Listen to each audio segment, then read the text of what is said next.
Good evening, this is Sally Kapai and I'm reporting from Manipur. And in today's report, the newly elected BJP candidate, Mr. Zing Songhao Zhao from the Singhat constituency for the Baipur election has been sworn in as a new MLA in the N. Biren Singh-led coalition government in the state today. In fact, the oath-taking ceremony was administered by the Speaker, Mr. Yumnam Khamchan, at his chamber, where the event was attended by a few ministers and MLAs of the ruling party.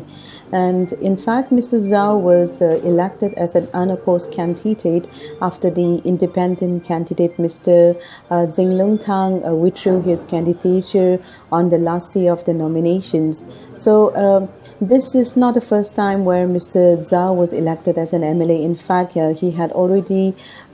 was already elected for 2 terms earlier from a Congress ticket. So he is among the 5 Congress MLAs who had earlier resigned from the opposition party and joined the BJP party.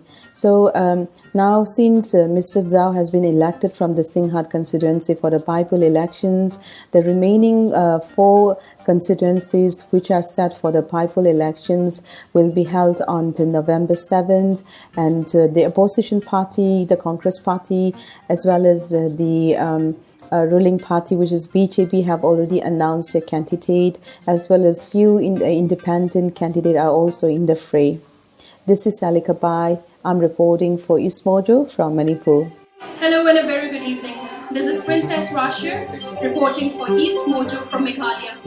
For my today's report, we have 2 new developments taking place.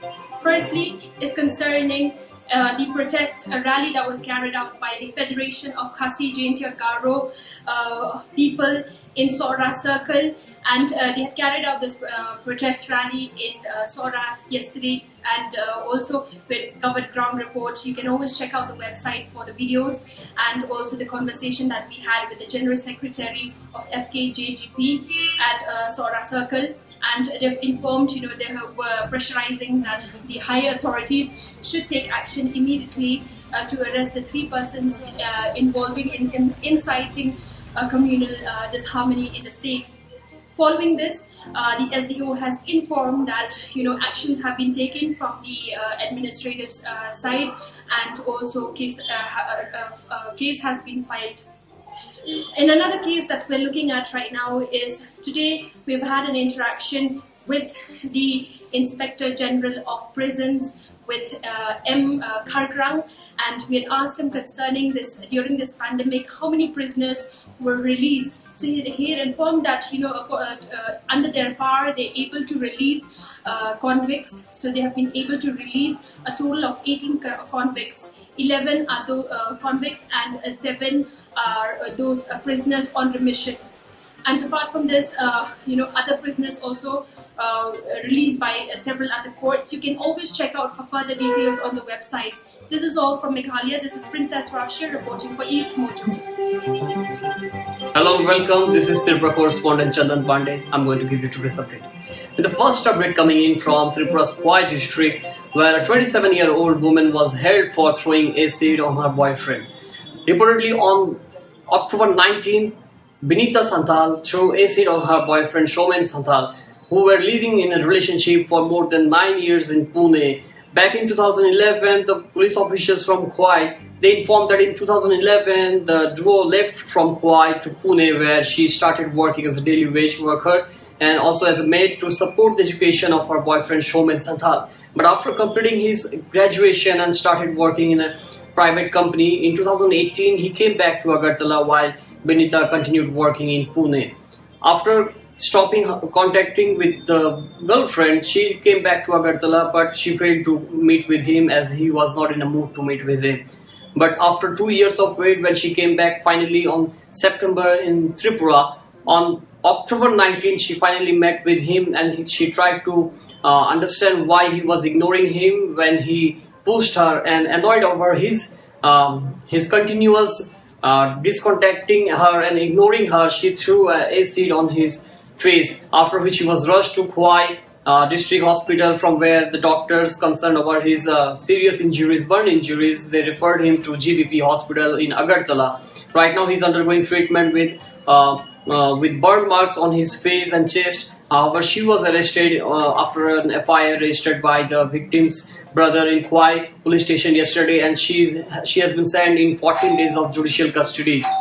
In the second update coming in from Tripura, that is the Union Road and Highway Minister Nitin Gadkari, he has laid the foundation stone for 9 highways in Tripura, which includes the development of the two laning of Agartala Choraibari Road, developing the Agartala Choraibari Road, developing Kailashahar Kurti Road. A total of over 2,700 worth project has been sanctioned by the Union Minister, which will be starting, and a time of 1.5 year has been set by the Union Minister Nitin Gadkari. This is Chandan Pandey reporting from Agartala.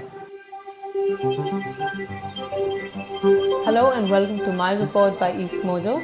This is Simran Bajaj and I'll be giving you the latest updates from Assam.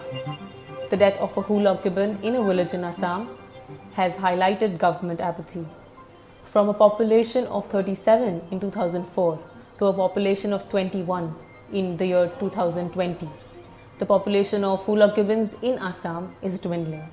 The latest in line was the death of a 20-year-old female Hulok gibbon who passed away less than a month after her baby died. A doctor from Wildlife Trust of India suspects a bad liver and damaged lungs to be the reason. However, the exact cause of death is yet to be determined. It will only be determined once the post-mortem reports are back. Locals from the area nicknamed the gibbon as Bobby. Bobby is survived by another infant, that is a 3-year-old baby. Locals conducted a proper funeral for the primate. They set up a pyre and they lit up the pyre on fire. And that is how the primate Bobby was bid farewell. Locals believe that the Bagjan oil well blowout has a role to play in Bobby's death because Bobby's liver and lungs were damaged. They say that ever since the blowout, people are having constant headaches and they are feeling regular tremor-like things, earthquake-like things, and there has been deposits around in the area, and these animals might have consumed those. Also, the Barekuri Eco Development Committee president says that the Hulok gibbon population in the area is in a critical condition. He said that government apathy is one of the reasons behind the decrease in the population. He said that Assam government and the forest department have failed to conduct regular medical camps for the primate app. That's all the update that we have from Assam. This is Simran Bajaj. Hi, I'm Madeline Imbersha with reports from the state of Nagaland. So far, the state is concerned, it is witnessing a daily spike in the number of COVID-19 cases, now nearing the 9,000 mark. So with this increase in positivity rate of COVID-19, the state's health department expressed concern over the surge. Addressing a press conference today, the Principal Director of Health and Family Welfare, Dr. Vizole Shokre, said that the state's positivity rate currently is at around 8.5%, and the weekly comparison shows that positivity rate is increasing at the rate of about 10 to 15%. And the health officials also say that the state is witnessing a change in the COVID-19 cases, where now persons testing positive for COVID-19 are persons above the age of 60 years or are among the vulnerable group of people, that is persons with comorbidities. They've shared that earlier it was among the younger groups of people, and now the younger groups of people have become potential super spreaders of COVID-19. One reason the positivity rate is increasing here in Nagaland, according to the health department, is because the test is being conducted among a targeted group of people or suspected group of COVID-19 positive patients. The state is also witnessing a spike in the mortality rate, and one reason, according to the health department, is because of the late detection of COVID-19 cases. They've shared that It is very essential and necessary for the symptomatic persons to get themselves tested and at the right time and get the treatment at the right time in order to avoid and prevent more fatalities in the state.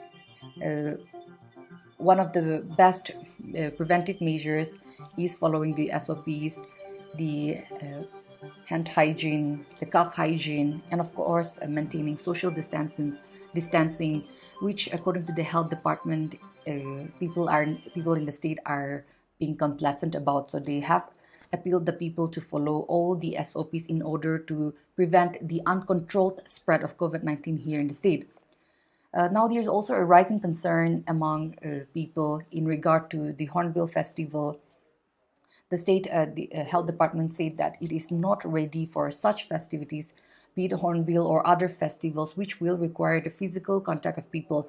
However, they have recommended that a virtual celebration of festivals will prevent COVID-19 spread, and recommending virtual celebrations over physical celebrations. They say that it is not ready for such festivities, whether it be Hornbill or any other festivals.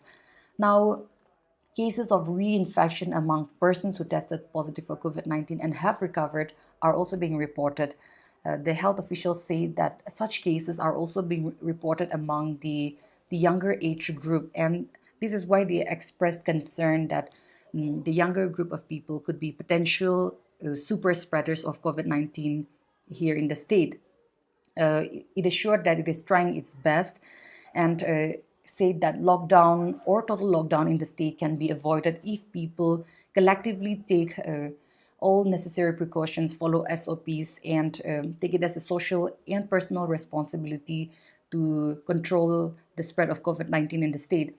They have also ruled out community transmission here in the state because all cases being tested for positive for COVID-19, the source of infection are being traced. So they have ruled out community transmission in the state.